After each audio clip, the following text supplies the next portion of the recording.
नमस्कार दोस्तों, स्वागत है फिर से आपके अपने YouTube channel we study online में। मैं मुकेश कुमार फिर से आपके सामने एक नई वीडियो के साथ।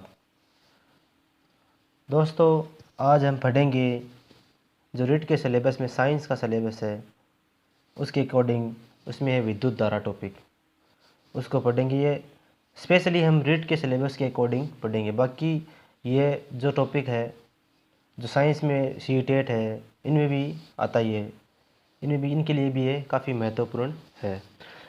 जो ये विद्युत धारा टॉपिक हम पढ़ेंगे बिल्कुल 10वीं क्लास की बुक है उसके अकॉर्डिंग पढ़ेंगे, ना तो उसे ज़्यादा पढ़ेंगे ना ही उससे कम पढ़ेंगे। क्योंकि जो रेट में जो प्रश्न आते हैं वो बिल्कुल 10वीं क्लास की जो आरपीएससी की बुक है उसके अकॉर्डिंग ही आते हैं, इससे ज़्यादा उसमें नहीं आता है। तो इससे 10वीं क्लास से जो किताब है उसके अंदर से कुछ भी बाकी नहीं रहेगा। अगर यहाँ से पढ़ लिया तो आपको किताब पढ़ने की उसके बाद में ज़रूरत नहीं पड़ेगी। तो चलो स्टार्ट करते हैं। पढ़ रहे हैं विद्युत धारा। विद्युत धारा सबसे पहले हम परिभाषा से स्टार्ट करते हैं। विद्युत धारा की परिभाषा क्या है? किसी चालक में आवेशों के प्रवाह की दर, किसी चालक में आवेशों के प्रवाह की दर ही विद्युत धारा कहलाती है। यदि किसी चालक के किसी बिंदु से क्यों आवेश t समय में गुजरता है तो विद्युत धारा I बराबर क्या होती है? Q अपॉन टी होती है। जैसे मान लो कोई चालक है, ये चालक A है, ए बी है कोई चालक। अब इस चालक तार में t समय में अगर क्यों आवेश गुजरता है तो इस चालक तार की धारा का मान हो जाएगा I बराबर Q अपॉन टी हो जाएगा। अगर किसी चालक तार में t समय में क्यों आवेश गुजरता है तो उसमें धारा का मान हो जाएगा I बराबर Q अपॉन टी हो जाएगा। विद्युत परिपथ के किसी बिंदु से t समय में n इलेक्ट्रॉन गुजरते हैं तो t समय में n e आवेश उस बिंदु से गुजरेगा। अतः विद्युत धारा I बराबर n e अपॉन टी, जहाँ e है इलेक्ट्रॉन। अब देखो क्या आता है। जैसे मान लो यहाँ पे कोई चालक तार है, चालक तार मान लिया हमने ए बी है। टी समय में इसके अंदर से हमने n इलेक्ट्रॉन गुजारे। मान लो कोई चालक तार है उसमें से 30 में n इलेक्ट्रॉन गुजर रहे हैं, तो इस चालक तार में आवेश का मान कितना हो जाएगा? आवेश का मान है वो हो जाएगा इलेक्ट्रॉन की संख्या इंटू इलेक्ट्रॉन। तो क्यू बराबर आ जाएगा अपने पास n इंटू ई। ये तो हो गया अपना आवेश। उसके बाद हमें इस आवेश आ गया, टी हमारे पास टी है ही। उस धारा का मान कितना हो जाएगा? आई बराबर होता है क्यू अपॉन टी होता है। और क्यू का मान हमने निकाल लिया। क्यू बराबर क्या निकाला हमने? N into e upon t. तो ये धारा का मान आई बराबर एन ई अपॉन टी आ जाएगा। और जहाँ यहाँ पे आई बराबर आया अपना एन ई अपॉन टी, यहाँ जो एन है वह है इलेक्ट्रॉनों की संख्या, इलेक्ट्रॉन की संख्या है। ई है इलेक्ट्रॉन पर आवेश 1.6 इंटू 10 की पावर -19 कूलाम। इसके आगे विद्युत धारा का मात्रक। विद्युत धारा का मात्रक होता है एम्पियर। और विद्युत धारा के सूत्र से I बराबर Q अपॉन टी है, जहाँ Q का मात्रक है कूलाम, T का मात्रक है सेकंड, और Q कूलाम बटा सेकंड बराबर होता है एम्पियर। विद्युत धारा के जो कुछ अन्य मात्रक भी हैं जिसे हम देखते हैं। विद्युत धारा का अन्य मात्रक है 1 मिली एम्पियर बराबर होता है 10 की पावर -3 एम्पियर, और 1 माइक्रो एम्पियर बराबर क्या होता है? 10 की पावर -6 एम्पियर होता है। विद्युत धारा की अन्य परिभाषा है। इस पर एक परिभाषा के अलावा एक अन्य परिभाषा भी हम देख रहे हैं। देखिए, किसी भी विद्युत परिपथ में किसी बिंदु से इकाई समय में गुजरने वाले आवेशों की मात्रा को विद्युत धारा कहते हैं। अब किसी भी परिपथ है, मान लो ये कोई परिपथ है। अब आई बराबर अपने माना जी, मान लो Q upon T. Q upon T माना इस परिपथ में क्यू आवेश और टी समय है। अगर समय को इकाई ले लें, इकाई का मतलब अगर एक ले लें, तो इकाई समय में, ये तो परिभाषा है, किसी भी विद्युत परिपथ से इकाई समय में गुजरने वाले आवेशों की मात्रा क्या कहलाती है? विद्युत धारा कहलाती है। जैसे मान लो आई बराबर अपन लिया Q/T और T का मान ले लिया हमने एक का मतलब क्या है यहाँ पे? इकाई। तो परिभाषा क्या हो गई? T बराबर हमने 1 लेने के बाद किसी भी विद्युत परिपथ से इकाई समय में गुजरने वाले इस आवेश की मात्रा क्या कहलाती है? विद्युत धारा कहलाती है। विद्युत धारा कहलाती है। और जो ये परिपथ होता है, पूरा परिपथ, ये क्या कहलाता है? जिसमें आवेश प्रवाहित होता है वो क्या कहलाता है? विद्युत परिपथ कहलाता है। विद्युत धारा की दिशा, अब देखो विद्युत धारा की दिशा क्या है? विद्युत धारा की दिशा हमेशा ही, जो इसमें वाला ये कोई चालक तार है, इस पर एक तो प्लस क्यू आवेश है और एक है माइनस क्यू आवेश। वैसे विद्युत धारा की दिशा हमेशा ही धनावेश से किस ऋणावेश की तरफ होती है? धनावेश से। ये तो हो गई विद्युत धारा की दिशा।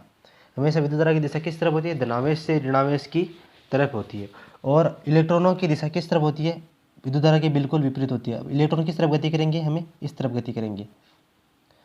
विद्युत धारा की दिशा होगी धनावेश से ऋणावेश की ओर और इलेक्ट्रॉन की गति होगी ऋणावेश से धनावेश की ओर। ये ध्यान में रखना अपने को।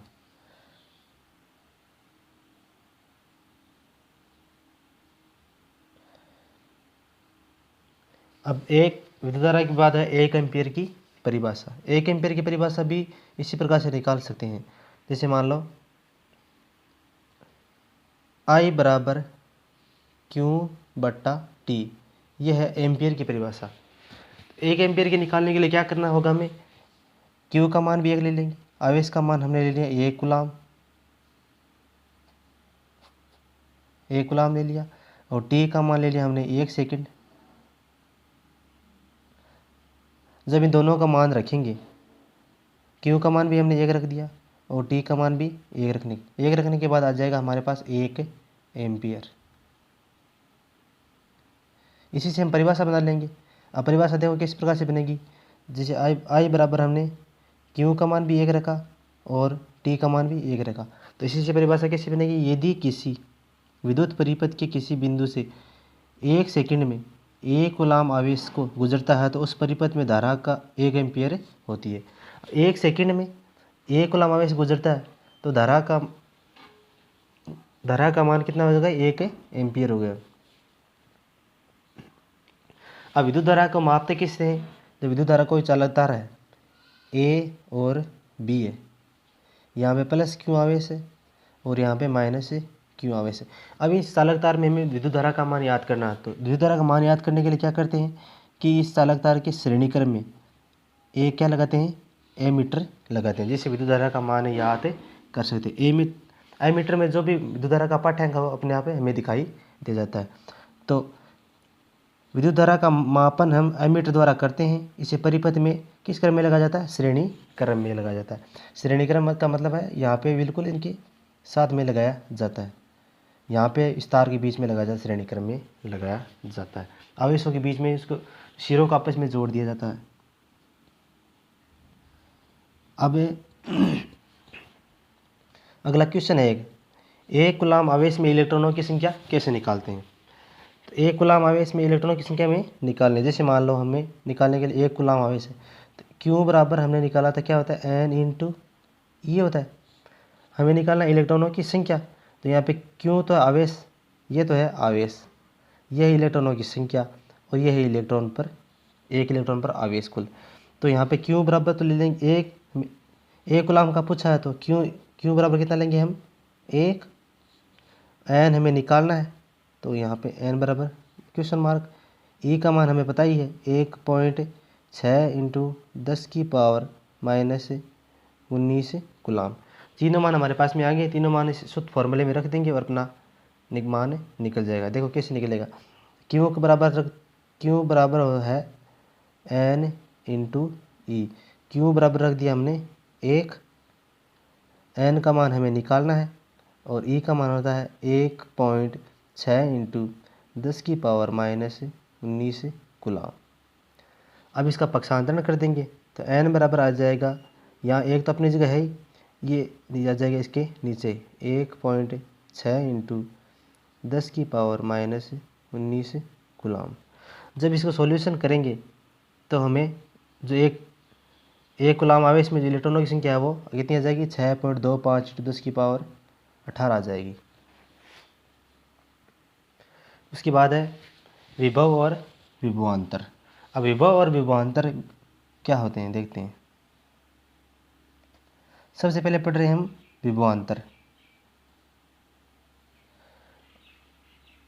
विभवांतर में देखो, विद्युत क्षेत्र में एकांक धनावेश को एक बिंदु से दूसरे बिंदु तक ले जाने में किया गया कार्य उन दोनों बिंदुओं के बीच विभवांतर को प्रदर्शित करता है। क्या करता है कि विद्युत क्षेत्र मान लो ये कोई क्यों आवेश है, ये क्यों कोई आवेश है, तो अगर कोई आवेश ये है चालक तार, इसका कोई क्यों आवेश है, तो इस पर क्या होगा, प्रत्येक आवेश का एक अपना विद्युत क्षेत्र होता है। इसका मान लो ये एक विद्युत क्षेत्र है, इस विद्युत चालक तार ए और बी है, इसका अपना स्वयं का विद्युत क्षेत्र है। ये जो गहराई है उसका विद्युत क्षेत्र है। ये क्या है, इसका विद्युत क्षेत्र, ये क्षेत्र है। अब इसमें अगर कोई परीक्षण आवेश क्यों आवेश, परीक्षण इसके विद्युत क्षेत्र के अंदर ही होना चाहिए, वो परीक्षण आवेश क्यों है। ये क्या है, परीक्षण आवेश। क्यों हमने लिया एक परीक्षण आवेश। परीक्षण आवेश को बिंदु बी से ए तक लाते हैं, यहाँ से लेकर अगर यहाँ तक लाते हैं तो इस विद्युत क्षेत्र के विरुद्ध इस आवेश को कार्य करना पड़ेगा। वो कार्य इसके विभवांतर के बराबर होगा। जो कार्य क्यों है वो इसकी क्या होगा, विभवांतर के तुल्य होगा। तो कार्य से इस पूरे को हम सूत्र को निकाल सकते हैं। तो कार्य बराबर देखो क्या होता है, कार्य बराबर होता है बल गुणा विस्थापन। बल गुणा क्या होता है, विस्थापन। अगर मैथमेटिकली देखा है तो W बराबर क्या होता है, F गुणा D होता है, F डॉट डी है। डी यहाँ पे क्या है, ये तो है विस्थापन और ये है F बल और ये है कार्य।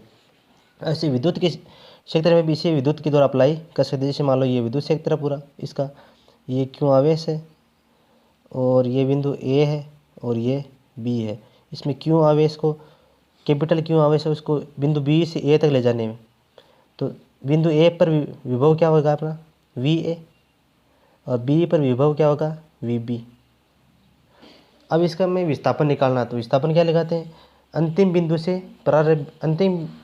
बिंदु माइनस प्रारंभिक बिंदु। तो विस्थापन D बराबर क्या आ जाएगा अपना, D बराबर आ जाएगा VA माइनस VB आ जाएगा, आ गया।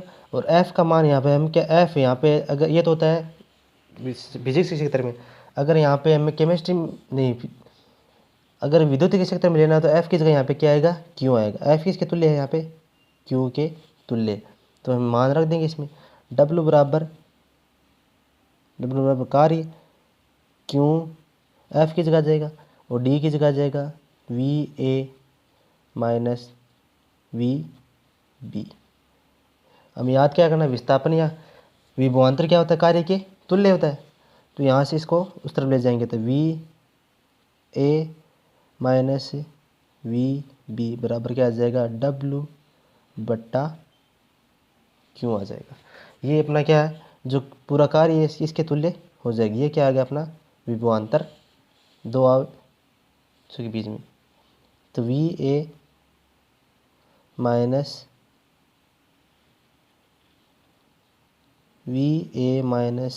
VB बराबर क्या आ जाएगा, किया गया कार्य बट्टा आवेश आ जाएगा। ये है अपना विभवांतर। अब इसकी परिभाषा कैसे निकालते हैं, देखो विद्युत क्षेत्र में, ये अपना विद्युत क्षेत्र, ये बिंदु A और बिंदु B, ये क्यों आवेश। विद्युत क्षेत्र में एकांक धनावेश को, एकांक धनावेश हमारे पास क्या है, क्यों, एक बिंदु से एक बिंदु कौन सा है B और एक बिंदु कौन सा है A, एक बिंदु से दूसरे बिंदु, एक बिंदु B से बिंदु A तक ले जाने में किया गया कार्य है, यहाँ से यहाँ तक ले जाने में जो कार्य W है वो इन दोनों बिंदुओं के बीच विभवांतर के तुल्य होता है, विभवांतर को प्रदर्शित करता है। ये अपनी विभवांतर की परिभाषा है। अब विभवांतर का मात्रक होता है जूल। विभवांतर का मात्रक क्या होता है? मात्रक होता है वोल्ट। विभवांतर का मात्रक क्या होता है? वोल्ट। जो कि VAB, वी का यहाँ पे जो W है, W का मात्रक क्या हो जाएगा? जूल कार्य, और Q का मात्रक कूलाम। तो वोल्ट बराबर क्या आ जाएगा? वोल्ट बराबर आ जाएगा अपना जूल बट्टा कूलाम। तो एक अन्य मात्रक क्या हो जाएगा विभवांतर का? जूल बट्टा कूलाम भी है, और विभवांतर का मात्रक वोल्ट भी है। विभवांतर का मापन वोल्ट मीटर द्वारा किया जाता है तथा वोल्ट मीटर जिन दो बिंदुओं के बीच विभवांतर मापना होता है उनके समांतर क्रम में लगाया जाता है। अब देखो विभवांतर है, विभवांतर का मापन किसके द्वारा किया जाता है? वोल्ट मीटर द्वारा किया जाता है। और विभवांतर अगर मापना है, जैसे मान लो ये दो बिंदु हैं ए और बी है, इनके बीच में भी विभवांतर मापना है, तो हम वोल्ट मीटर एमीटर हमने क्या किया था? यहाँ पे लगाया था बीच में, ये लगाया था धारा का मापन करने के लिए। परंतु अब की बार हम क्या करेंगे? विभवांतर का मापन करना है। तो विभवांतर का मापन करने के लिए क्या करेंगे हम? वोल्ट मीटर है वो श्रेणी क्रम में नहीं लगाकर कहाँ पे लगाया जाता है? समांतर क्रम में लगाया जाता है। तो एक सिरे यहाँ से जोड़ देंगे और यहाँ पे हम वोल्ट मीटर लगाएंगे और यहाँ पे लगा देंगे। तो वोल्ट मीटर हमेशा किस में लगाया जाता है? समांतर क्रम में लगाया जाता है। और एमीटर लगाया जाता है श्रेणी क्रम में। अगर इन दोनों सिरों के बीच में विभवांतर का मापन करना है तो विभवांतर के लिए मापन के लिए वोल्ट मीटर को हम समांतर क्रम में लगाकर उन दोनों सिरों के बीच का जो विभवांतर है उसको माप लेंगे। उसके बाद है विभव। उसके बाद आता है विभव। विभवांतर और विभव में मुख्य अंतर यही है कि इसमें देखो क्या है, सेम वही का भी प्रोसेस है, परंतु अंतर सिर्फ इतना ही है कि यहाँ पे प्लस क्यों आवेश होगा, इसका जो आवेश है इसका विद्युत क्षेत्र है ये पूरा चारों ओर। अब यहाँ पे इसके अंदर कोई बिंदु है बी ले लिया हमने। अब इसमें अंतर क्या है? पहले हमें क्या करते, इसके अंदर ही दोनों बिंदु थे। अब की बार जो बिंदु होगा वो क्या है? अनंत पर है। यहाँ पे अनंत पर है कोई बिंदु, अनंत पर है, और यहाँ पे है प्रेक्षण का आवेश क्यों। अब क्या करते हैं? अनंत से परिभाषा देखो क्या है हमारी? अनंत से एकांक धनावेश को विद्युत क्षेत्र में स्थित किसी बिंदु तक लाने में विद्युत क्षेत्र के विरुद्ध किया गया कार्य ही विद्युत विभव कहलाता है। अब इसी परिभाषा के अनुसार चलेंगे हम। देखो ये अपना आवेश है क्यों, इसमें कोई बिंदु है बी, और एक अनंत पर कोई बिंदु है प्रेक्षण धनावेश क्यों है। प्रेक्षण धनावेश को अनंत से विद्युत क्षेत्र में स्थित किसी बिंदु तक ले आए, बिंदु तक लाने में विद्युत क्षेत्र के विरुद्ध किया गया कार्य क्या कहलाता है? विद्युत विभव कहलाता है। बस इतनी सी परिभाषा है, ये परिभाषा लिखिए यहाँ पे। देखो क्यों आवेश को अनंत से विद्युत क्षेत्र में के बिंदु तक लाने में किया गया कार्य विद्युत विभव भी होता है। अनंत पर बिंदु। अब इसमें गणितीय रूप में अगर इसकी रचना करनी हो तो कैसे करेंगे? देखो मान लो क्या है, इसी प्रकार से गणित जिस प्रकार से उसको किया था उसी प्रकार इसको कर लेंगे। गणितीय रूप में करना है तो यहाँ पे कर लेते हैं। देखो यहाँ पे कोई क्यों आवेश, इसका विद्युत क्षेत्र चारों तरफ है, यहाँ पे बी है, और अनंत पर है अपना क्यों आवेश। इसको यहाँ से यहाँ तक लाते हैं, तो यहाँ से यहाँ इन दोनों के बीच में विभवांतर कितना हो गया? जो विस्थापन है वो हो गया वी बी माइनस वी अनंत, और किए गया कार्य डब्ल्यू है, और बट्टा में आएगा क्यों, ये आएगा। तो अनंत पर है विस्थापन का मान हमेशा क्या होता है? शून्य होता है। अनंत पर विस्थापन का मान हमने शून्य लेंगे, शून्य ले लिया। उसके बाद वी इन्फिनिट का मान हमने शून्य रख देंगे, वी डी, और इसका मान क्या हो जाएगा?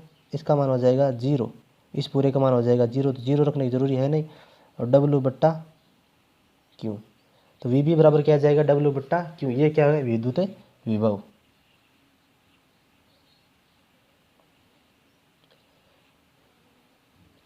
अब इसके विद्युत विभव के कोई महत्वपूर्ण बिंदु हैं, उनको देख लेते हैं। विद्युत विभव किसी आवेशित वस्तु की विद्युत प्रवाह की दिशा को बताता है। जो विद्युत का विभव है उसी के द्वारा किसी वस्तु आवेशित वस्तु उसकी विद्युत प्रवाह की दिशा किस तरफ है उसको बताता है। और दो आवेशित वस्तुएं अगर एक दूसरे के संपर्क में आती हैं तो धनात्मक आवेश हमेशा उस विभव से निम्न विभव की ओर प्रभावित होगा। जैसे मान लो कोई दो आवेशित वस्तुएं हैं, ये एक वस्तु ये है, इस पर है प्लस क्यों आवेश। जैसे मान लो इस पर है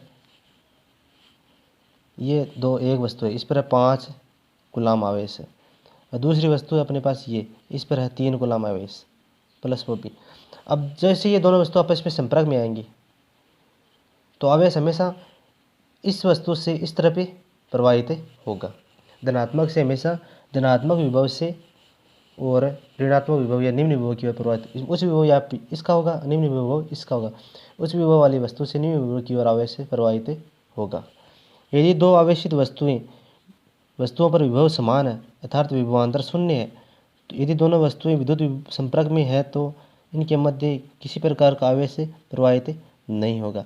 अब दो वस्तुएं इसी प्रकार से ले ली हमने, क्या है, इस पर भी आवेश हमने 5 कूलाम है, और इस दूसरी वस्तु और ले ली, इस पर भी आवेश हमने 5 कूलाम है।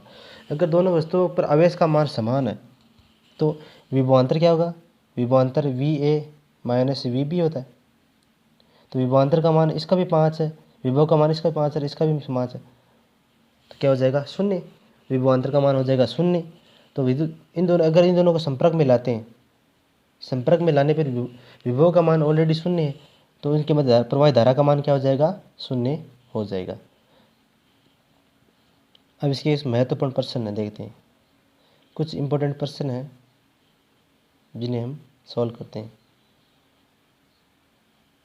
अब देखो, वोल्ट किसका मात्रक है, तो वोल्ट हमें किसका मात्रक है, कार्य का तो क्या होता है जूल, इसका तो जो होता है जूल, आवेश का मात्रक है कूलाम, धारा का मात्रक है एम्पियर, और विभव का मात्रक है वोल्ट। तो अपना ऑप्शन बी बिल्कुल सही हो जाएगा।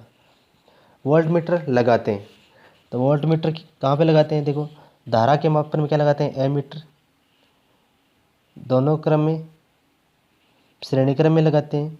वोल्ट श्रेणी क्रम में किसको लगाते हैं, एमीटर को लगाते हैं, और समांतर क्रम में किसको लगाते हैं, वोल्ट मीटर को लगाते हैं। तो हमारा किस ऑप्शन बिल्कुल बी बिल्कुल क्या हो जाएगा, सही हो जाएगा। अब तीसरा क्वेश्चन, एमीटर लगाते हैं, एमीटर लगाते हैं श्रेणी क्रम में, समांतर क्रम में, दोनों क्रम में, विभव मापन में। एमीटर किस में लगाते हैं, देखो श्रेणी क्रम में लगाते हैं, एमीटर किस में लगाते हैं, श्रेणी क्रम में, और वोल्ट मीटर लगाते हैं समांतर क्रम में। ऑप्शन ए बिल्कुल सही हो जाएगा। एकांक धनावेश को अनंत से विद्युत क्षेत्र में स्थित किसी बिंदु तक लाने में किया गया कार्य क्या होता है। कोई एकांक धनावेश है, विद्युत क्षेत्र अनंत से लेकर आते हैं तो ले आना क्या कहलाता है, विद्युत विभव कहलाता है, विभवांतर नहीं होगा। विभवांतर मतलब क्या होता है, विद्युत क्षेत्र के अंदर ही होते दोनों बिंदु, तो ये तो होता है विभवांतर। अनंत से लेकर आते हैं तो वो क्या हो जाएगा, विद्युत विभव। ऑप्शन बी बिल्कुल सही हो जाएगा। विद्युत धारा की दिशा होती है धनावेश से ऋणावेश की ओर, ऋणावेश से धनावेश की ओर, इलेक्ट्रॉन की गति की दिशा में, इलेक्ट्रॉन की गति की दिशा के विपरीत इलेक्ट्रॉन की दिशा में। अब इसमें क्या दिया, ऑप्शन ए सही है, ऑप्शन बी सही है, ऑप्शन ए व सी सही है, ऑप्शन ए व डी सही है। तो इसमें देखो क्या है, विद्युत धारा की दिशा किस तरफ होती है, धनावेश से ऋणावेश की ओर, ये तो सही है। ऋणावेश से धनावेश की ओर ये गलत है। इलेक्ट्रॉन की गति की दिशा के गति के विपरीत ये भी सही है।